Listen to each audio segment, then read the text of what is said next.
అన్నదాత సుఖీభావ స్కీమ్ను చంద్రబాబు నాయుడు చెప్పినట్టే చేస్తున్నారా లేక ముందుగా మంత్రివర్యులు మాజీ మంత్రివర్యులైన సిదిరి అప్పలరాజు గారు చెప్పండి.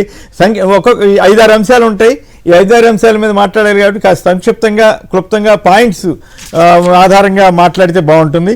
ఇప్పుడు ఇంతకీ చంద్రబాబు గారు 2 వీడియోలు వేసాం. ఆ రోజు 20,000 ఎట్లా ఇస్తా అన్నారు, ఇప్పుడు ఇచ్చేవి కాకుండా అని చాలా స్పష్టంగా చెప్పారు. ఇప్పుడేమో నేను 14,000 ఇస్తున్నాను, 6,000 సెంట్రల్ గవర్నమెంట్ అంటున్నారు. ఇప్పుడు దాంట్లో కూడా మళ్ళీ కోత, మళ్ళీ 5,000 రూపాయలు చొప్పున ఇవ్వటం. సో ఓవరాల్గా చంద్రబాబు గారు చెప్తున్నవి నిజమా కాదా? అప్పలరాజు గారు. చాలా రోజుల తర్వాత మేము ముందుకు వచ్చాను సార్. Thank you. అన్నదాత సుఖీభావకు సంబంధించి ఒక అప్డేట్ చెప్పాలి. గతంలో చంద్రబాబు గారు అసెంబ్లీలో చాలా రిపీటెడ్ గా మాట్లాడేవారు.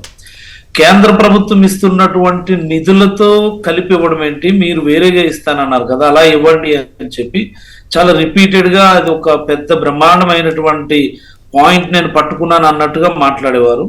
అట్ ద సేమ్ టైం ఎన్నికల ముందు హామీల్లో ఆయన so n number of videos ఉంటాయి. కేంద్ర ప్రభుత్వం ఇచ్చేది కాకుండా రాష్ట్ర ప్రభుత్వం తరపున మీకు 20,000 రూపాయలు అన్నదాత సుఖీభావ పేరిట ఇస్తాము అని చెప్పి ఎన్ నెంబర్ ఆఫ్ వీడియోస్ ఉంటాయి. మరి ఈరోజు చూస్తే నిజమైనటువంటి వెన్నుపోటు అండి ఇది. రాష్ట్రంలో ఉన్నటువంటి 50 మంది రైతులకి కూడా వెన్నుపోటు. అందులో మొదటిది ఫస్ట్ ఇయర్ ఎగ్గొట్టడం, 24-25 ఎగ్గొట్టడం అనేది ఒక ఎపిసోడ్ అయితే, ఇప్పుడు పిఎం కిసాన్ తో పాటు కలిసి ఇస్తానన్నటువంటిది రెండోది. మూడోది చాలా దారుణమైనటువంటి అంశం అండి. ఆల్మోస్ట్ 15-16 మంత్స్ అవుతుంది గవర్నమెంట్ వచ్చి. టెనెంట్ ఫార్మర్స్ సంబంధించి ఇప్పటి వరకు కూడా ఒక కాంక్రీట్ పాలసీ అన్నటువంటి దాన్ని వాళ్ళు ఇంతవరకు తీసుకోలేదు. జగన్మోహన్ రెడ్డి గారు ఈ ప్రాబ్లం వస్తుందని ముందస్తుగానే టెనెంట్ ఫార్మర్స్ సంబంధించి సిసిఆర్సి కార్డ్స్ కి సంబంధించి ఓ చక్కనైనటువంటి డ్రాఫ్ట్ పాలసీ తీసుకొని వాళ్ళందరికీ కూడా సిసిఆర్సి కార్డ్స్ ఇప్పించి అందరికీ కూడా అన్నదాత సుఖీభావ ఇవ్వటం జరిగింది.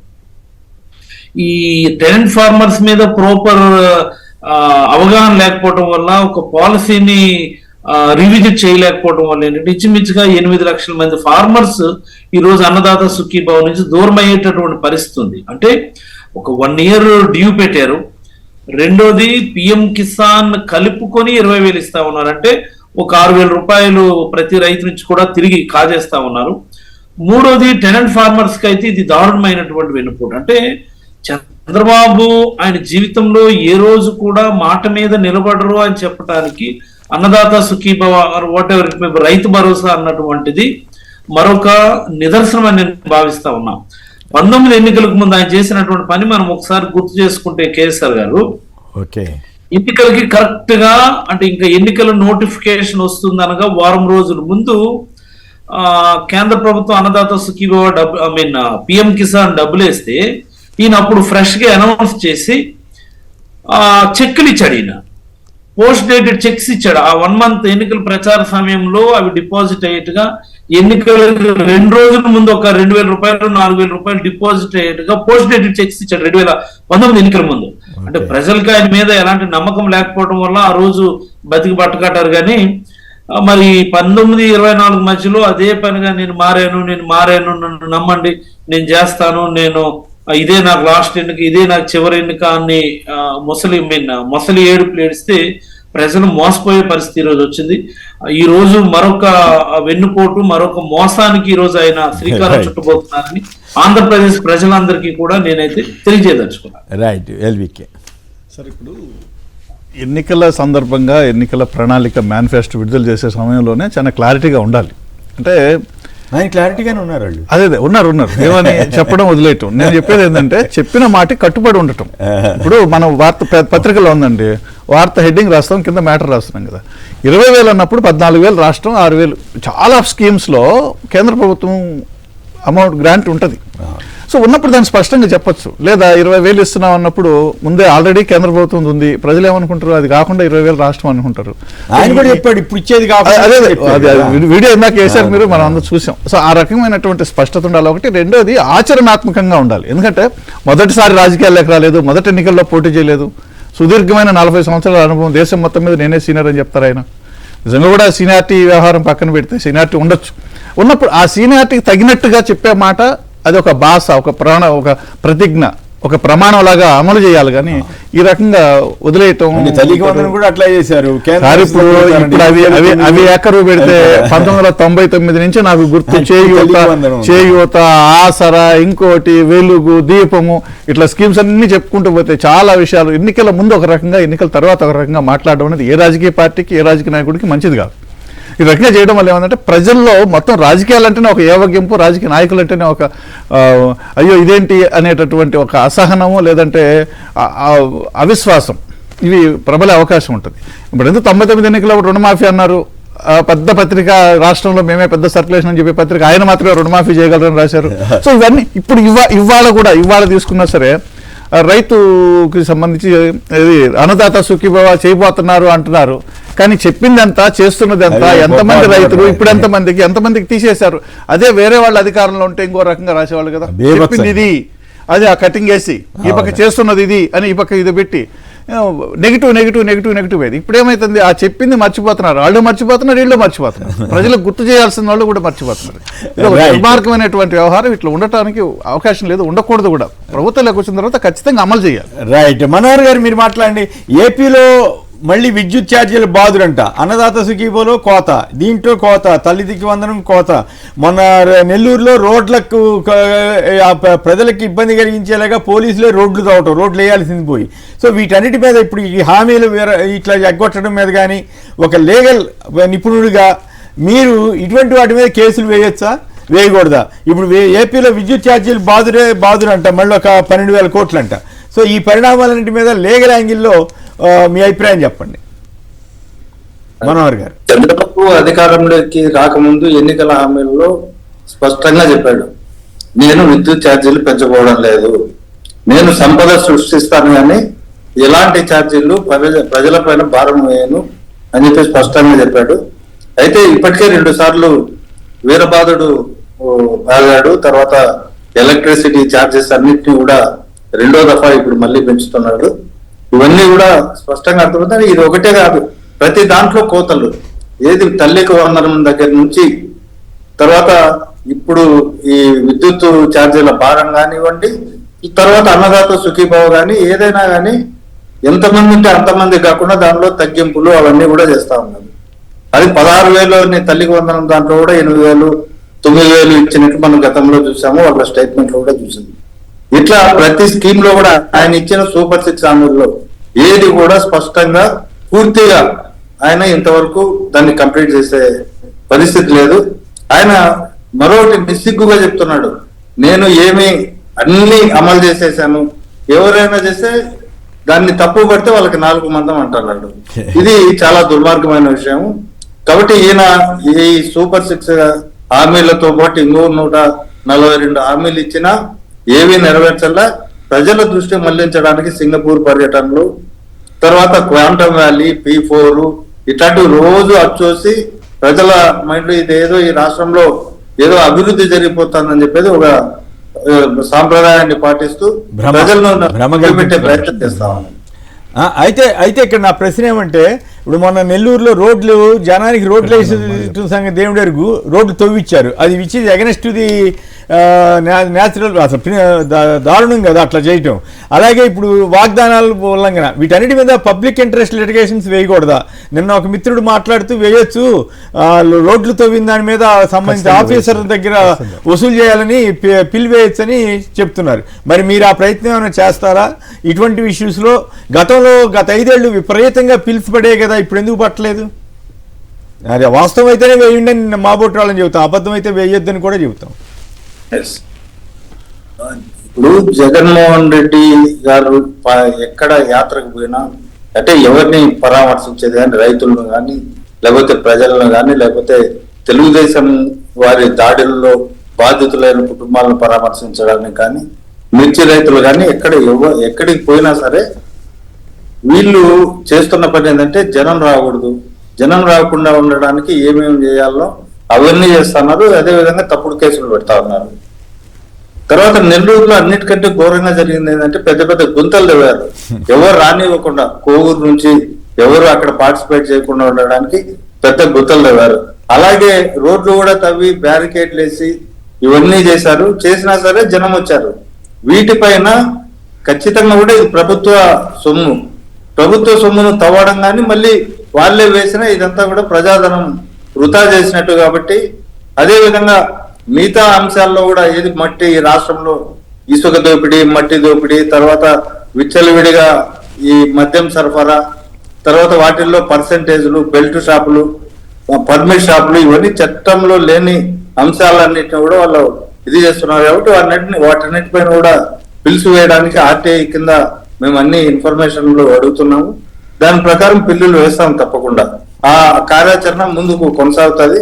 అయితే వీళ్ళు ఫస్ట్ లోనే విధ్వంసకర పాలన క్రియేట్ చేసిన తర్వాత ఎవరు ప్రజల్నే భయభ్రాంతులు చేసినారు. బజార్లోకి వస్తే తర్వాత ఈవెన్ స్కూటర్ స్టిక్కర్ ఉన్న వైసీపీ వాళ్ళ దీన్ని పగలగొట్టడం, వాళ్ళని భయభ్రాంతులు చేయడం, ఇవన్నీ చేసినారు. కొంతకాలం ఈ 6 నెలల కాలం ప్రజలు కూడా చూసి చూడనట్టు ఇది ముందుకు రాలే.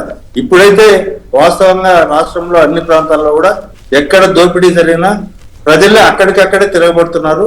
వాళ్ళు కూడా ముందుకు వస్తున్నారు. ఖచ్చితంగా మేము కూడా వాళ్ళ దీన్ని దృష్టిలో పెట్టుకొని ప్రజా ప్రయోజన వాద్యాలు కూడా దాఖలు చేస్తాము. ఇప్పటికే లూలు పైన దాఖలు చేశాము, చేశారు. అలాగే ఉర్సా భూముల పైన వీటన్నిటిపైన కూడా వేసే పరిస్థితి ఉంది. అది చూద్దాం. రైట్. అప్పలరాజు గారు చెప్పండి, విద్యుత్ ఛార్జీలు బాధుడు అంట, ప్రజలంతా సంతోషంగా ఉన్నారా? ఇప్పటికి జరిగిన బాధుడు కాకుండా కొత్తగా బాధుడు రాబోతోందట. మళ్ళీ వీటన్నింటినీ కూడా మీ గత ప్రభుత్వం, మీరు మంత్రులుగా ఉన్నటువంటి ప్రభుత్వం మీదే మళ్ళీ ఆపాదిస్తుంటారు. సో ఈ విద్యుత్ ఛార్జీల మీద ప్రజల్లో ఉన్న ఫీలింగ్ ఏమిటి? పర్వాలేదు, ఈ మాత్రం భారం అయిపోతే ఎట్లా అనే ఫీలింగ్ ఉందా? ఎట్లా చంద్రబాబు గారికి ఇది మంచి పాజిటివ్ పాయింట్ అవుద్దా, నెగిటివ్ పాయింట్ అవుద్దా? ఇది యాక్చువల్లీ చాలా ముఖ్యమైనటువంటి పాయింట్ కేసీఆర్ గారు. రాష్ట్ర ప్రజలందరూ కూడా ఏదైతే మేము ఈ రోజు బాబు షూరిటీ, మోసం గ్యారంటీ అని గ్రామాల్లోకి వెళ్తున్నప్పుడు చాలా ప్రధానంగా వాళ్ళు చెప్తున్నటువంటి ఇష్యూ ఇది. ఎలక్ట్రికల్ ఛార్జెస్ చాలా ఎక్కువ ఉంటున్నాయి, గతంలో ఎప్పుడు కూడా ఇలా లేవు అన్నటువంటిది వాళ్ళందరూ చెప్తున్నటువంటిది. అంటే వాళ్ళందరూ చెప్పడానికి కారణం, మనోహరెడ్డి గారు చెప్పండి, ఈ 11 కోట్ల నోట్ల కథ, ఈ ట్విస్ట్ ఏమిటి? కసిరెడ్డి గారు అడిగింది మాబోటి వాళ్ళకి మేమే లీగల్ పండిట్స్ కాదు, కామన్ సెన్స్తో మాట్లాడేవాళ్ళమే, కానీ ఆసక్తికరమైన ప్రశ్నే కదా. ఏది అది ఎప్పుడు ప్రింట్ అయినాయో చూడాలి, ప్రతి ఇప్పుడు నోటుని చెక్ చేయించండి అని, నా వేలు ముద్రలు కానీ ఏమైనా ఉన్నాయా అని చూడండి అని చెప్పడం కానీ. సో ఇప్పుడు ఈ కేసు ఎటువైపు మళ్ళుతుంది సార్? ఇది మొదటి నుంచి అనుకుంటుండేది కక్షపూరితంగా అక్రమ మద్యం కేసు బనాయించడం జరిగింది. ఈ అక్రమ మద్యం కేసులో ముందు అన్నోన్ అక్యూజ్డ్ అని చెప్పారు. ఎప్పుడు 23/9/2024 ఎఫ్ఐఆర్ రిజిస్టర్ చేశారు. తర్వాత సిట్టుకు ఎప్పుడు ఇచ్చారు? సిఐడి తర్వాత ఇన్వెస్టిగేట్ చేసింది. తర్వాత సిఐడి కాదని సిట్ ఏర్పాటు చేశారు. సిట్ ఏర్పాటు చేసిన తర్వాత ముందు నిందితులు ఎవరెవరిని మనం బాధలు పెట్టాలా, ఏ నాయకుడిని మనం ఇరికించాలనేది మొదట టార్గెట్ చేసుకొని ఆ నాయకుని చుట్టూ అతని ముందు వ్యక్తిత్వ హననం చేసి ఎవరో ఒక సాక్షులతో లేకపోతే ఎవరెవరో ముద్దాయిగా చేర్చి వాళ్ళ ద్వారా తప్పుడు ఇవి వాంగ్మూలాలు తీసుకొని తద్వారా వీళ్ళకి లింక్ చేయడం అనేది ఒక ఆస్పెక్ట్. తర్వాత దీంట్లో ముఖ్యంగా మనం చేయాల్సింది ఏంటంటే, పరిశీలించాల్సిన ముఖ్యమైన విషయము 160 సిఆర్పిసి ప్రకారం న్యాయవాదిగా చెప్తున్నా, సమన్స్ ఇస్తారు ఎవరికైనా సాక్షులకి. అట్లా సాక్షులకు సమన్స్ ఇచ్చిన తర్వాత వాళ్ళని పిలిపించి విచారిస్తే 161 స్టేట్మెంట్ అంటారు. దాంట్లో ఈ 161 స్టేట్మెంట్ ని వరుణ్ అనే అతను ఎవరైతే వాళ్ళ 11 కోట్లు అతని దగ్గర దొరికినాయని చెప్తున్నారో అతన్ని ఎప్పుడు విచారించారు? 12/12/2024 విచారించారు విట్నెస్ గా. అందులో ఆ రోజు ఏమీ చెప్పలే ఆయన ఈ 11 కోట్ల వ్యవహారం కానీ మిగతా ఆయన. నేను ఎట్లా ఉద్యోగానికి వచ్చాను, నాకు ఎవరెవరితో పరిచయాలు, ఎట్లా జరిగిందని చెప్పాడు. కానీ ఈ 11 కోట్ల అంశాన్ని మాత్రం ఆయన ఎక్కడ చేయలే. అది 161 స్టేట్మెంట్ సర్టిఫైడ్ కాపీస్ కూడా మన దగ్గర ఉన్నాయి. తర్వాత ఏం జరిగింది? ఈ 12/12/2024 తర్వాత అకస్మాత్తుగా 11,000 పట్టుకున్నట్టు ఉన్నారు. తర్వాత అదే సులోచన ఫార్మ్స్, తర్వాత వర్ధమాన్ ఇంజనీరింగ్ కాలేజు, ఇవన్నీ వీళ్ళందరూ కూడా ఎప్పుడో 45 సంవత్సరాల క్రితం స్థాపించి ఇప్పుడు వెల్ ఎస్టాబ్లిష్డ్ అయిన వాళ్ళకు సంబంధించిన సంస్థలు, ఎరైట్ హాస్పిటల్ ఇట్లాంటివన్నీ ఉన్న సందర్భంలో వీళ్ళని దర్యాప్తు అధికారి ఆ రోజు విచారించినప్పుడు వీళ్ళని కూడా విచారించారు. విజయేందర్ రెడ్డిని, తర్వాత ఇంకో తీగల విజయేందర్ రెడ్డిని వాళ్ళ బ్రదర్ని అనుకుంటా 17/4/2025 విచారించారు. వాళ్ళ దగ్గర కూడా 161 స్టేట్మెంట్లు రికార్డ్ చేశారు. ఆ రోజు కూడా ఈ 11 కోట్ల అంశం బయటికి రాలే. మరి ఉన్నట్లుండి అకస్మాత్తుగా ఇతను అమెరికాకు పోయి వచ్చాడు. మళ్ళీ వచ్చిన తర్వాత వరుణ్ అనే వ్యక్తి అతని స్టేట్మెంట్ ఆధారంగా అతన్ని మేము ఇది సీజ్ చేసినామని చెప్పి చెప్తున్నారు. నిన్న కోర్టుకు హాజరైనప్పుడు క్లియర్ గా రాజ్ రెడ్డి చెప్పాడు, ఇందులో నాకు ప్రమేయం లేదు, ఆ డబ్బు నాది కాదు, దానివల్ల అది కాదని నేను హైకోర్టులో పిటిషన్ కూడా వేశాను. తర్వాత నా వయసు ఇప్పుడు 43 సంవత్సరాలు. 43 సంవత్సరాలు అయితే వాళ్ళు ఎప్పుడో 45-50 సంవత్సరాల నుంచి వృద్ధి చెందిన సంస్థలు, వ్యాపారస్తులు, అవన్నీ రిజిస్టర్డ్ కంపెనీస్. వాళ్ళు నాకు బినామీలు అంటే నేను పుట్టక ముందే వాళ్ళు నాకు బినామీలరా అనేది తను స్పష్టంగా తన ఆవేదనను, వేదనని రోధిస్తూ చెప్పాడు. పాపం ఏడుస్తూ చెప్పాడు కోర్టుకి. నిన్న నాకు ఆ డబ్బుకు సంబంధం లేదు, అది నాకు బినామీలు అని చెప్తున్నారు, ఇదంతా తప్పు అనేది ఒకటి. రెండోది పిటిషన్ కూడా ఇంకోటి వేశారు.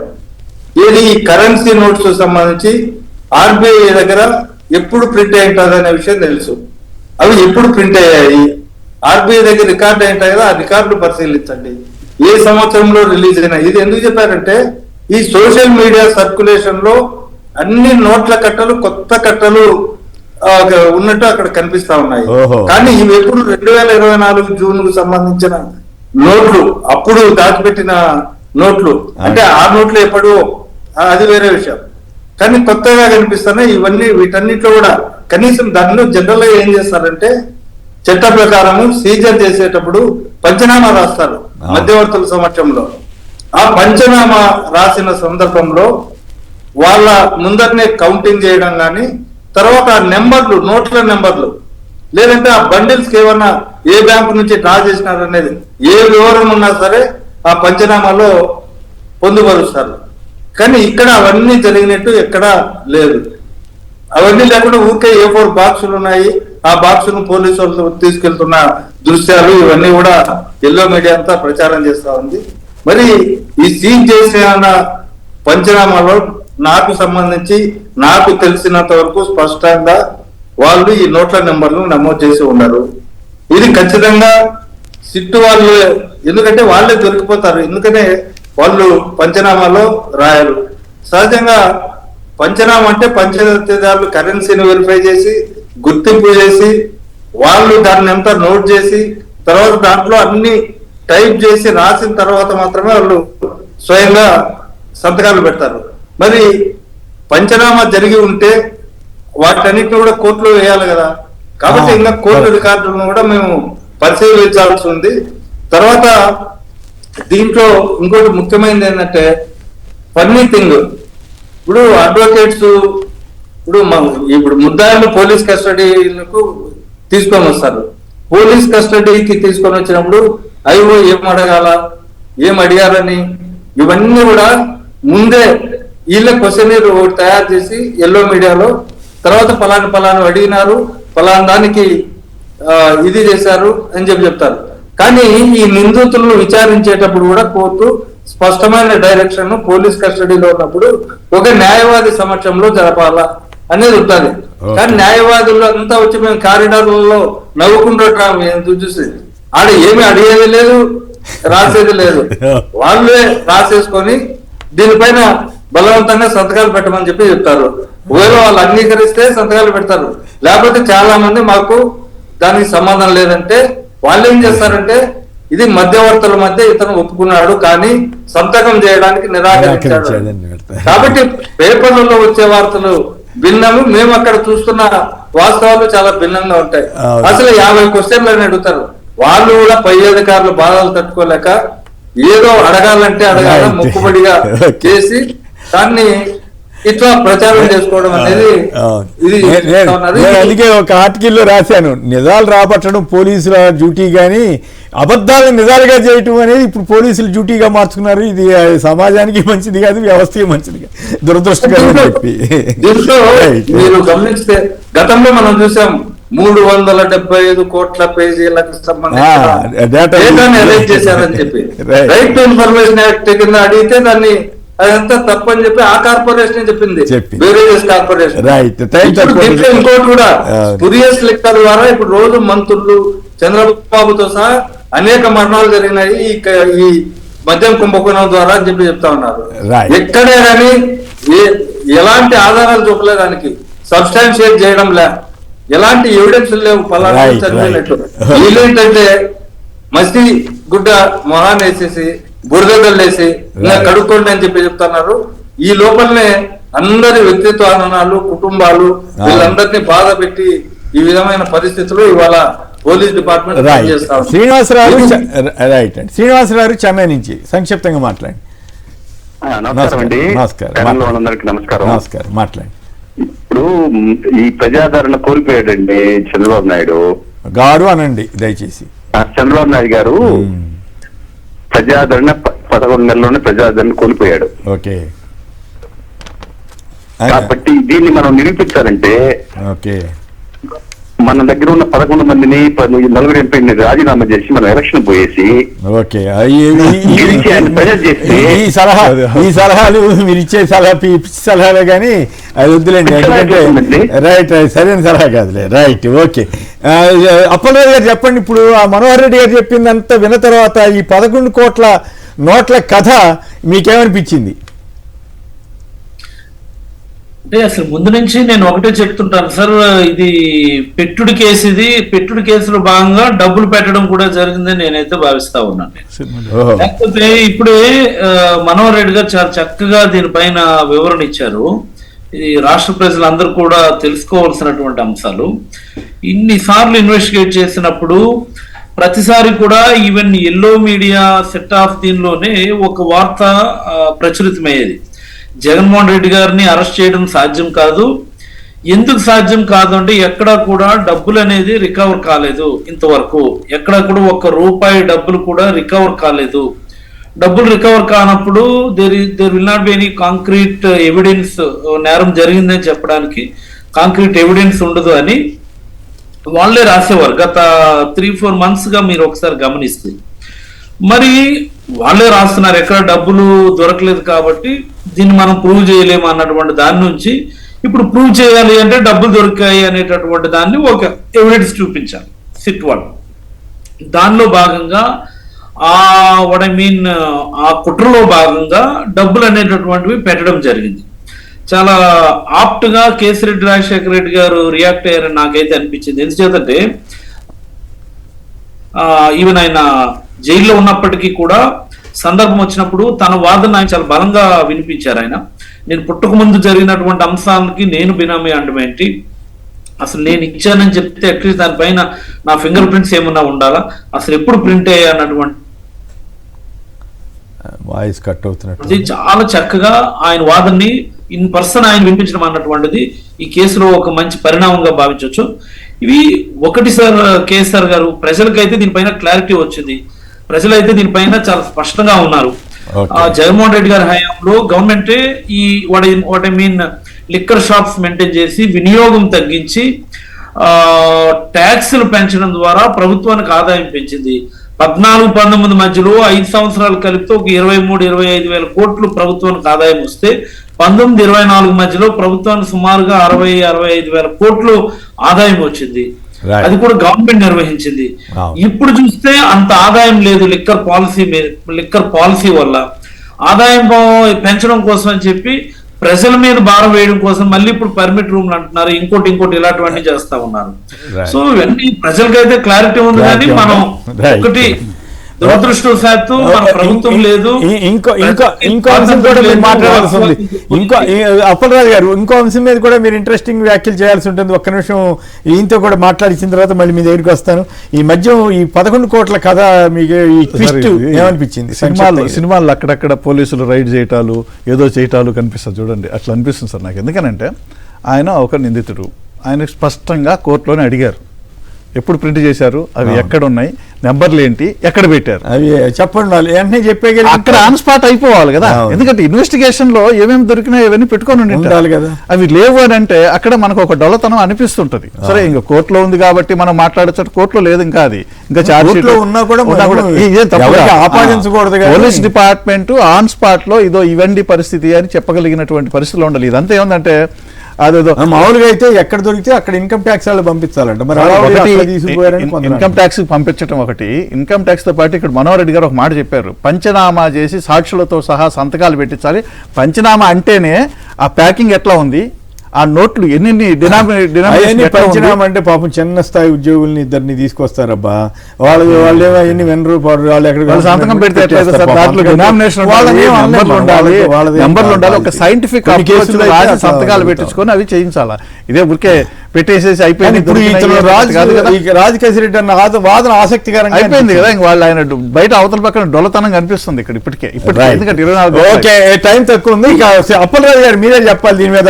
ఒక ఎమ్మెల్యే 100 కోట్లు సంపాదించాడన్న ఆడియో వైరల్ అవటం, అలాగే ఏపీలో అరాచకం జరుగుతుంది, అరాచకం చేయాలని చూస్తున్నారని చంద్రబాబు గారు అంటూ, ఆయన అపోజిషన్ ఉన్నప్పుడు ఎట్లా మాట్లాడేవాడు, ఇప్పుడేమో గవర్నమెంట్లోకి వచ్చిన తర్వాత ఇప్పుడు మిమ్మల్ని అంటున్నాడు విధ్వంసం అని అదని ఇదని. సో ఈ ఎమ్మెల్యేల అరాచకం, మీరు పలాసలో మీరు కూడా ధర్నాలు గిర్నాలు చేసినట్టున్నారు అక్కడ జరుగుతున్న ఇసుక కుంభకోణం వీటన్నిటి మీద. సో పరిస్థితి ఎట్లా ఉంది? యాక్చువల్లీ చంద్రబాబు గారు ఒక్కొక్క దగ్గర ఒక్కొక్క న్యాచురల్ రిసోర్సెస్ ని ఎమ్మెల్యేలకు అప్పచెప్పారండి. మాకు జగన్ సార్ ఏంటంటే ప్రజలకు మంచి చేయాలి, మనకి అంబేద్కర్ గారు ఇచ్చినటువంటి రాజ్యాంగాన్ని అమలు చేయాలని చెప్పి పాపం చిత్తశుద్ధితో పని కట్ అవుతున్నట్టు ఇది అవుతుందా? రైట్, ఆయన లైన్లోకి వచ్చింది. సార్ ఇక్కడ మనం 2 విషయాలు సార్. ప్రభుత్వం మొత్తంగా ఒక ఏమంటామంటే ట్రస్టీ రాష్ట్రంలో ఉండే సహజ వనరులని, సంపదని దాన్ని తీసుకొచ్చి అభివృద్ధి సంక్షేమం అనే ఒక 2 చక్రాల బండిని నడుపుతూ పోవాలి. ఇక్కడ ఏమవుతుందంటే ఒక పక్కన దోపిడీ అనే దానికి ఒక ఎమ్మెల్యే మీద ఆ రకంగా వీడియో రావటం, చంద్రబాబు గారు ఏమో ఉపన్యాసం చెప్పటం, ఏది వాళ్ళతో అవదలే ఏమన్నారు చివరిలో, ఇది వస్తామని అంటున్నారు, ఇంకా రారులే అన్నాడు కదా సార్. అట్లా అంటే దేశంలో ప్రజాస్వామ్యము 2 సీట్లు ఉన్న భారతీయ అతను వచ్చేది లేదు, అంత తేల్చేది లేదంట. ఏంటి అప్పలరాజు గారు చెప్పండి, లైన్లోకి వచ్చారు. అతను వచ్చేది లేదు, అంత తేల్చేది లేదు అంటున్నారు చంద్రబాబు గారు. ప్రజలు కదా, జమ్మల మడుగులో ఎక్కడో కడప. అప్పలరాజు గారు మాట్లాడండి దయచేసి. దానికి అంటే ఏదైనా మాట్లాడుతున్నారో అర్థం కాని పరిస్థితి అండి. నేను ఈవీఎంస్ ట్యాంపరింగ్ అయి ఉంటాయేమో అంటే పెద్దగా నమ్మేవాడిని కాదు నేను, అది సాధ్యపడదేమో లేదు, దానికి ఎక్కడ వైర్లెస్ కనెక్టివిటీ లేదు కదా అని. బట్ చంద్రబాబు గారి మాటలు లేకపోతే లోకేష్ గారి మాటలు ఇంకోటి చూస్తే ఖచ్చితంగా వీళ్ళకి ఒక రకమైనటువంటి కాంక్రీట్ స్ట్రెంగ్త్ ఏదో ఉంది, తెలియనటువంటి బయట ప్రజలకి అర్థం కానటువంటి ఒక స్ట్రెంగ్త్ ఏదో ఒకటి అయితే ఖచ్చితంగా ఉందన్నటువంటి అనుమానం కనిపిస్తా ఉంది నాకు. ఇండస్ట్రియలిస్టులు మాట్లాడితే అదే మాట మాట్లాడతాడు ఆయన. మళ్ళీ జగన్మోహన్ రెడ్డి గారు రానివ్వము అని చెప్పి అంటారు. ఆ పవన్ కళ్యాణ్ గారు ఏంటంటే సినిమా డైలాగులు మాట్లాడతారు, ఈ లోకేష్ గారు కూడా అలానే మాట్లాడతారు. ఈ రోజు చూస్తే అసలు ప్రజలకు ఎన్ని అనర్థాలు జరుగుతున్నాయి అన్నటువంటిది పక్కన పెడుతూ వాళ్ళ ఎమ్మెల్యేలకి ఒక్కొక్క దగ్గర ఒక్కో రకమైనటువంటి డబ్బులు సంపాదించుకునేటటువంటి మార్గం ఆయన చూపించాడు. ఒక దగ్గరేమో చికెన్ ట్యాక్స్ కి ఎలా చేశాడు, ఇంకో దగ్గరేమో ఇసుక అన్నాడు, ఇంకో దగ్గర మట్టి అన్నాడు, ఇంకో దగ్గర ఏమో రాళ్ళు అన్నాడు, ఇంకో దగ్గరేమో ప్యాకార్డ్ క్లబ్లు అన్నాడు. అక్కడ ఎక్కడో కడపలో చూసాం మనం, ప్యాకార్డ్ క్లబ్లకి మీరు ఒప్పుకోకపోతే గొడవ అన్నాం. సేమ్ అలాంటి ప్యాకార్డ్ క్లబ్లే ఆ పోలవరం బాగా ఎక్స్పర్ట్ అయినారు. మా దగ్గర ఏంటంటే అదనంగా అనమాట, అదనం ఎడిషనల్ ట్యాక్స్. ఇప్పుడు మందు బాటిల్ కొంటే ఒక క్వార్టర్ బాటిల్ మీద 10 రూపాయలు అదనంగా వసూలు చేసుకోవడం మా దగ్గర అనధికారికంగా ఎలవెన్స్ ఇచ్చినారు. దాని మీదనే మేము పోరాటాలు చేసాం, పలాస ప్రాంతంలో ధర్నాలు చేసి అన్ని చేసాం. అంటే పలాసలోనే ఉందా, శ్రీకాకుళం జిల్లా అంతా కూడా అట్లాగే ఉందా? అంటే వీళ్ళంతా కూడాను మాట్లాడుకుంటున్నారండి. తెలుగుదేశం ఎమ్మెల్యేలో ఉన్నటువంటి ఇదేంటంటే ఒకడు ఒక రకమైనటువంటి అవినీతి చేస్తే మిగతా ఎమ్మెల్యేలు అందరూ కూడా ఆయనతో మాట్లాడి నువ్వు ఎలా చేస్తున్నావు, నువ్వు ఎలా ఇంప్లిమెంట్ చేస్తున్నావు, దాని విధి విధానాలు ఏంటి, దానికి ఎంత మ్యాన్ పవర్ కావాలి, ఎంతెంత కమిషన్లు ఇవ్వాలన్నటువంటి ఒక ప్రతి వాడు కూడా ఒక పేపర్ ప్రిపేర్ చేస్తున్నారు అనమాట. ఇదిగో నా ప్రాజెక్ట్ ఇది అని ప్రిపేర్ చేసి దాన్ని పక్క ఎమ్మెల్యేకి సబ్మిట్ చేయడం, తదనుగుణంగా ఆ ఎమ్మెల్యే ఆ నియోజకవర్గంలో ఉన్నటువంటి రిసోర్సెస్, నేచురల్ రిసోర్సెస్ మీద వసూలు చేసుకోవడం. ప్రాజెక్ట్ రిపోర్ట్ ఆధారంగానే జరుగుతుంది అనమాట. ఎగ్జాక్ట్లీ, ఇది చాలా సైంటిఫిక్ వర్క్ అయితే మాత్రం చాలా బ్రహ్మాండమైనటువంటి సైంటిఫిక్ వర్క్ చేస్తారు. పాయింట్ చెప్పారు అప్పలరాజు గారు, రైట్.